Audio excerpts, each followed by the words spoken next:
What's happening, guys? We're back with another podcast. First of all, I just want to say thank you for those of you who enjoyed the first podcast and you commented down below.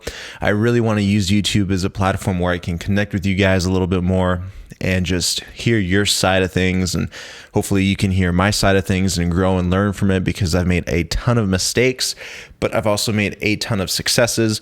And this podcast is meant to just share. That's what it's made for. And as I mentioned in the previous podcast, I do tend to have guests here. I just want to start building momentum on this podcast. And then once we start, once the ball starts really rolling, that's when we'll start having people on this podcast. So here we go. Let me just remember to put my phone on Do Not Disturb. Yeah. Sorry, guys. But yeah, I really appreciate the support, guys. And please keep giving me criticism, constructive criticism on these podcasts. Without, the constructive criticism, I can't learn, I can't grow, I can't really, So please don't hold back. Be respectful, because whenever I give constructive criticism, I'm also respectful. So, there was one older guy that was like, "This podcast is so boring." I don't think the guy really knew what a podcast is about. But anyway, scratch that. Let's keep moving forward. The time I worked with the Paul brothers, man, Jake and Logan Paul, they're just among some of the other people that I've worked in the industry. I've worked with some really big names, and yes, I'll be telling you about them as well. I have so many freaking stories to tell you guys. There's a lot of controversy going around the Paul brothers, especially Logan Paul right now with his crypto scam. That's for him to figure out, and for the other people that talk about him a lot to figure out. But I don't want to get involved in all that. I just want to share with you my experiences working with both of them. So I met Jake Paul back in 2015. So I'm 30 years old. So 2015, that's 8 years ago. 8 years ago. I was 22. And I think Jake Paul, if I'm not mistaken, was either 19 or 20 at the time. And it was really weird working with a younger kid. It was really bizarre. So how did I reach out to Jake Paul, excuse me. So I was, at that age, at 22, I was still trying to build up my name, build up my brand, Momentum Productions. And I knew that in order for me to do this, I'm going to have to reach out to as many people as I can that have a big social media following, and just intern for them, shoot content, edit content for free. This is how I plugged myself into the entertainment pipeline. All right, this is really important. And I just literally, back then, when I was like between the ages of 20, 22, 23, I literally made a spreadsheet of emails of influencers who I wanted to work with. Believe it or not, guys, you can connect with influencers, any influencer you want, just by going on their Instagram, looking for their email, and just emailing them. Now, the email has to be very compelling. Now, we'll cover this stuff in another podcast, but anyway, back to Jake Paul. I sent him an email, and he replied to me. It wasn't his manager, it wasn't his assistant or anything like that. He himself replied to me, and he sent me his phone number instantly. So I texted him, and he needed help shooting a prank. And this is the time when he lived back at his old Vine apartment in Hollywood. So that was really interesting. So he texted me, he's like, "Hey dude, we're going to shoot a prank with Twan." If you guys know Twan. No, I'm sorry. Excuse me. That wasn't Twan, was another shoot. No, he was shooting with Alyssa Violet, and I'll post a picture right here. This is the same day that we shot this prank with Alyssa Violet and Jake Paul. They were dating at the time. So Jake Paul invites me over to his apartment. He buys me lunch. He was actually a really sweet guy, really, really nice guy, really respectful. I haven't seen him in the last 6 or 7 years, so maybe he's changed. I don't know. Don't listen necessarily to the media all the time, guys. I'll tell you this right now, because everyone is saying that he's a jerk. He did this, he did that. I understand it. But I met the dude, and again, before you judge what I'm about to say, I met him 8 years ago. Things were different back then. So maybe he did change. But what I'm trying to say is that don't necessarily judge somebody until you actually meet them. All right? Easier said than done, I know. But because back then he was also considered like a douche, a mean guy, a bully. But I met him. He bought me lunch, and he was very sweet, very kind. And even on New Year's that same year, he out of the blue just sent me a text. He was like, "Hey, bro, Merry Christmas. I wish you a Happy New Year. Let's connect." Really nice guy. But that day with Alyssa, Violet, Jake Paul, we were shooting a prank. And basically what the prank was that, this is Jake Paul, so he goes all out. The prank was basically stripping and dancing in front of oncoming traffic. So basically on Vine, they would just go out, wait for the street light to turn red, and they would jump into the crosswalk and just start dancing and like taking their clothes off. They were like in their boxers. And I'm there shooting on Jake's phone, and I was so embarrassed. I cannot tell you the amount of embarrassment I went through. This was just like, what the hell is going on? What did I get myself into? I was 22 years old, filming 18 and 19-year-olds dancing in the street. It was just really, really weird. So yeah, I was ashamed. I was embarrassed. I was holding the camera like the phone like this. I was like, oh, shoot. The drivers are looking at me. What the hell am I going to do? I'm so embarrassed. Oh, it was very cringe. But that video did very well.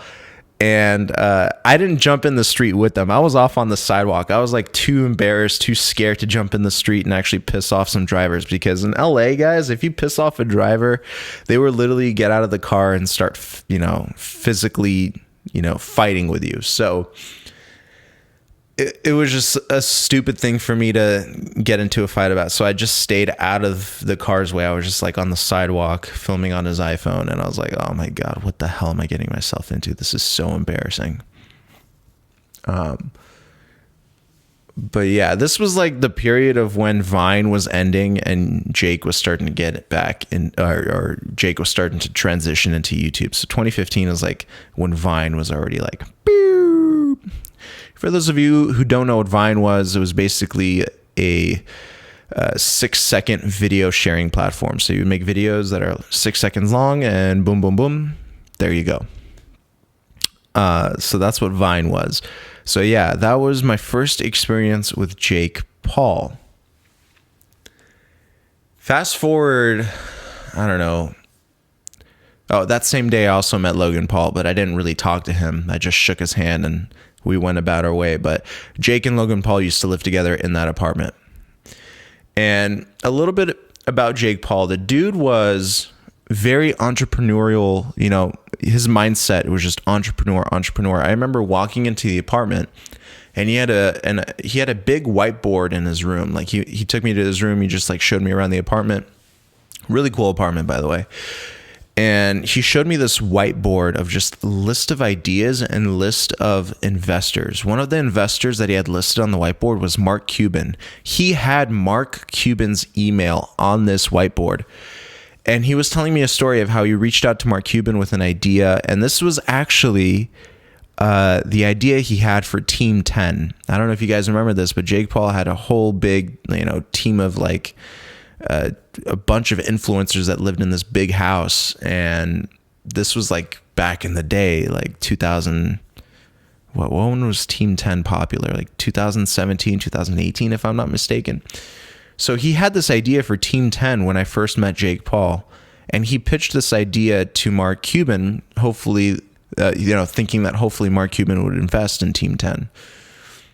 Mark Cuban rejected him, but Jake didn't get fazed by that. He kept pushing, and look what happened to Team 10. It blew up. He made a ton of money, and then obviously, Team 10 just faded away, and he started other ventures.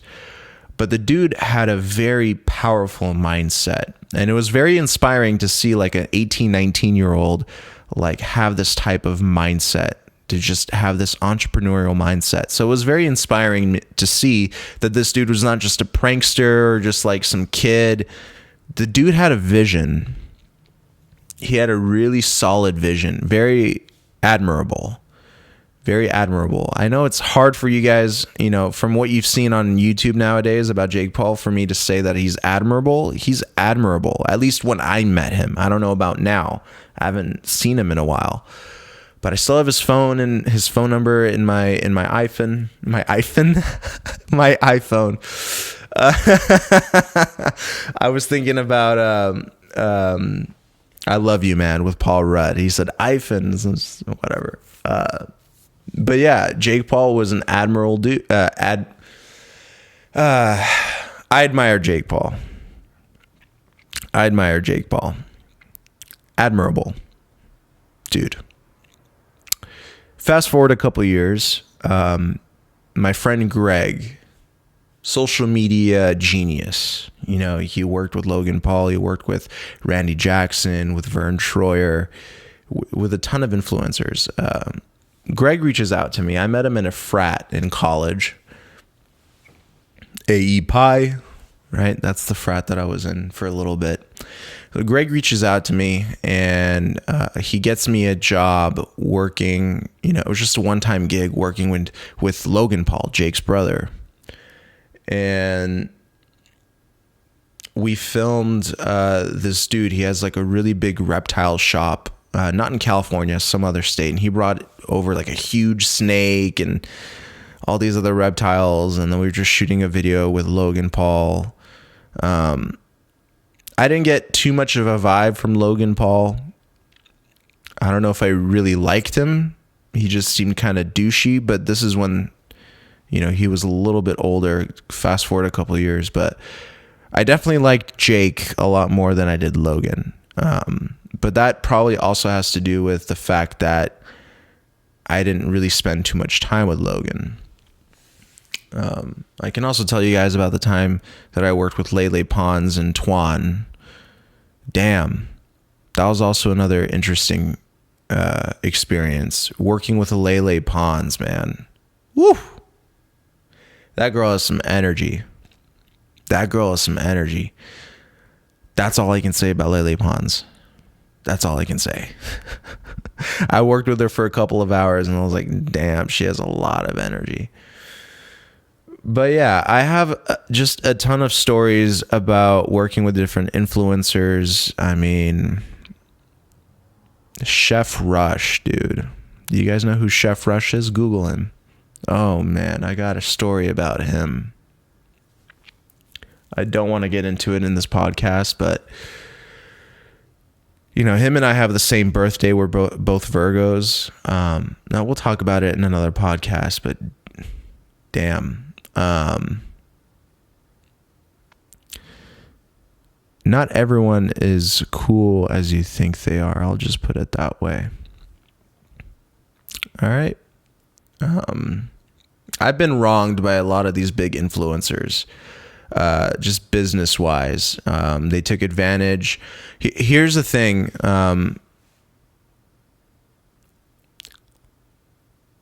When I was younger, and even I still have this naive mindset at times. I like to build friendships a lot. I like to build friendships with clients, and it's supposed to be a good thing, but it's not, because then the thought of you having them sign a contract just flies out of your ear, just flies out of your brain. And then they have the opportunity to just screw you over on money, and you have no contract, you have no agreement, no formal agreement. And it's just like, I got stories, man. I got stories for you guys that are going to be coming up in future podcasts. But if you're working with these big influencers, don't be hypnotized by their friendly vibes, at the end of the day, guys, the only person who you can trust is yourself. Don't fall for the friendly vibes. Always protect yourself. Luckily, I didn't have a bad experience with Jake Paul. Nope. The dude was a straight up dude. I can't say that for other influencers in the fitness industry specifically. I love the fitness industry. Fitness is just a part of my life. It's helped me with so many things. So I loved working with a lot of fitness influencers, but there were also a ton of fitness influencers that were just like,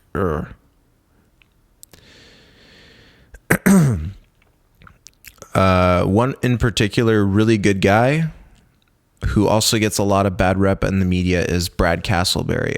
I worked with him. I spent a weekend with him at the Arnold Classic back in 2019, I believe it was. Yeah, right before the pandemic. What a good dude Brad Castleberry was. Now, I know a lot of people are saying that he's like fake natty and all that stuff. Okay, fine. But at the core, the dude was a solid dude. And I have a story as to why he's a solid dude. And we'll talk about that later. But yeah, that was my first experience with Jake Paul. Hopefully this podcast so far has been entertaining for you guys. Hopefully it's been, you just chill, relax, have a cup of coffee or hot chocolate with me. And yeah, that's the story of how I met Jake Paul, how I work with Jake Paul, how I met Logan Paul, Lele Pons, Twan. I wish I could make a podcast about Lele Pons and Twan, but it was just like such a short experience that it's just not worth really diving deep into. But Jake Paul that was an experience. That was when I was like, okay, this is what it's like working with people that came from Vine who are going into YouTube. This is what it's like working with pranksters. I also had the vision of working with Vitaly from Vitaly, that Russian pranker. Wow, he went under fire. I never met him, so I don't know. But what it looks like is that he did a lot of bad things. So maybe it was a good thing that I didn't work with him. But yeah, guys, hopefully you guys enjoyed this podcast. I'll start making them longer once I get more comfortable. I'm still starting to like fade into what it's like doing a podcast, so I can get more vulnerable and just kick it, talk with you, and just have a good time overall. So hopefully you guys enjoyed this podcast about how I met Jake Paul, and I will see you in another podcast. Let me know if you want me to talk about anything specific in future podcasts. Just comment down below, give this a like, subscribe, all that jazz, all the current film equipment that I'm using to light this whole entire studio up. I'll link it in the description box below. I know a lot of you guys have been liking the lighting. Thank you very much. It was just something I threw together, but yeah. All right. Thank you so much for watching. Peace.